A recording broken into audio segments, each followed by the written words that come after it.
যাদেরকে তারা vote bank বলতেন, সেই মতুয়াদের দিনরাত কিভাবে কাটছে, বঙ্গ বিজেপির নেতারা কি তার খবর রাখেন?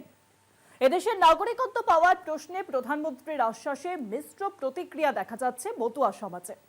কেউ এক কথায় আস্থা রেখেছেন মোদির উপর, কেউ বা দ্বিধা দ্বন্দ্বে ভুগছেন, আবার কারোর বা দুশ্চিন্তা সংশোধিত নাগরিকত্ব আইনে ভারতের নাগরিক হতে যেসব তথ্য প্রমাণ দাখিল করতে হবে সেসব কে দেবে, কোথায় বা মিলবে?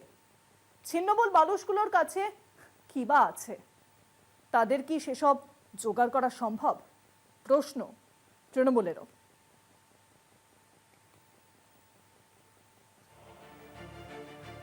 পরিবেশ বিভ্রাটে শনিবার নদিয়ার তাহিরপুরে যাওয়া হয়নি প্রধানমন্ত্রী। অডিও বার্তা পৌঁছেছিল নরেন্দ্র মোদীর অপেক্ষায় থাকা হাজার হাজার মতুয়াদের কাছে। সেই রাতেই এক স্যান্ডেলে পোস্ট করে দেশের নাগরিকত্ব পাওয়া নিয়ে সীমান্ত পেরিয়ে আসা মানুষজনকে আশ্বস্ত করেন মোদী। সিএএ যে তাদের ভারতে থাকার অধিকার দিয়েছে সে কথাও মনে করিয়ে দেন প্রধানমন্ত্রী।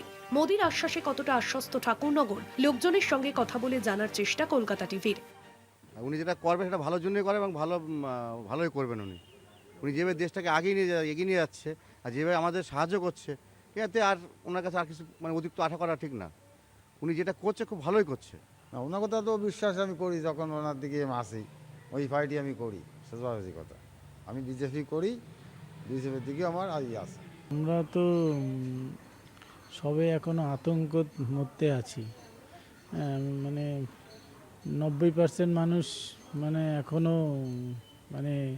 ক্লিয়ার হতে পারছে না, কেননা আমরা স্যাটিসফাই না এখনো, যেহেতু এখনো আমরা বিভিন্ন দিক থেকে চারিদিকে এমন একটা পরিস্থিতি চলছে, তাতে আমরা আতঙ্কের মধ্যেই আছি। যদিও মোদীর আশ্বাসে পুরোপুরি ভরসা রেখেছেন গাইঘাটার বিজেপি বিধায়ক সুব্রত ঠাকুর। সিএতে প্রত্যেকটা যারা হিন্দু আছে, উদ্বাস্তু মতুয়া যারা রয়েছে, আরও 5 ধর্মের মানুষ যারা রয়েছে, তারা সবাই নাগরিকত্ব পাবে। এখানে নিয়ে কোনো দ্বিচারিতা নেই বা কোনো কিছু নেই, সংশয়ও নেই। কারণ এটা এমন না যে কেউ পায়নি। কয়েক হাজার যারা উদ্বাস্তু মানুষ বাংলাদেশ থেকে এসে তারা নাগরিকত্ব পেয়েছে। একটু সময়ের হেরফের, কেউ আজ পাচ্ছে, কেউ কাল পাচ্ছে, কেউ পরশুদিন পাবে। নাগরিকত্ব প্রদানের প্রক্রিয়ায় জটিলতা তৈরি আদতে বিজেপিরই তৈরি, তোপ তৃণমূল নেতার।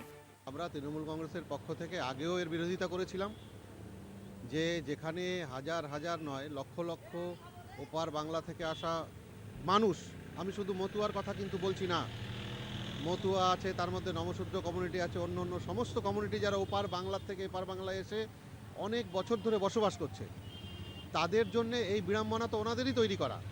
এই সিএ আইন ওনারা নাই করতে পারতেন, কিংবা ওনারা সিএ আইন যে করছেন, ওনারা ভোটার লিস্ট দেখে সবাইকে নাগরিকত্ব দেওয়ার কথাও বলতে পারতেন।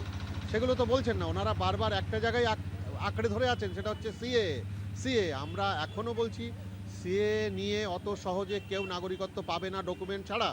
সবাইকেই ডকুমেন্ট জমা দিতে হবে। আপনারা একটা কথা বলুন না, যারা ওপার বাংলার থেকে প্রাণ ভয়ে এপারে এসে আশ্রয় নিয়েছে, তারা ডকুমেন্ট কোথায় পাবে? মোদীর আশ্বাসের অনেক আগে থেকেই অবশ্য রাজ্যের বিভিন্ন প্রান্তে বিজেপির উদ্যোগে সিএ সহায়তা শিবির চলছে। সেই তালিকায় রয়েছে মতুয়াদের ঠাকুরবাড়িও। অন্তর্দ্বন্দ্ব ভুলে নাগরিকত্ব পাওয়াই এখন মতুয়াদের প্রায়োরিটি। দেবাশিস মণ্ডলের রিপোর্ট, কলকাতা টিভি।